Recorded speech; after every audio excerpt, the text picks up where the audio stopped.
Hi guys, share ko lang, pakita ko sa inyo kung paano in-assemble yung billiard table na binili ko last February. Ngayon ko nga lang na i-vlog yung pag-assemble. Ito, sinetup na nila yung apat na paa. Pagpapatungan na yung pinatong nila yung frame na siya namang pagpapatungan ng marble. Ayan, sinimula na nilang mag-level para pagpatong ng marble, level na siya. After nun, tatlong cut yan kaya minasilan na nila pagkatuyo. Ayan, nilagyan na ng tapete. After nakabitan ng tapete, kinabit na nila yung banda.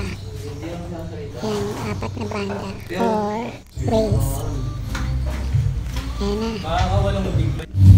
Inabot lang ito ng mga 2 to 3 hours nila in-assemble. Ayan, tapos sinimula na lang itapod yung side ng pool table tsaka yung ibabaw ng rails.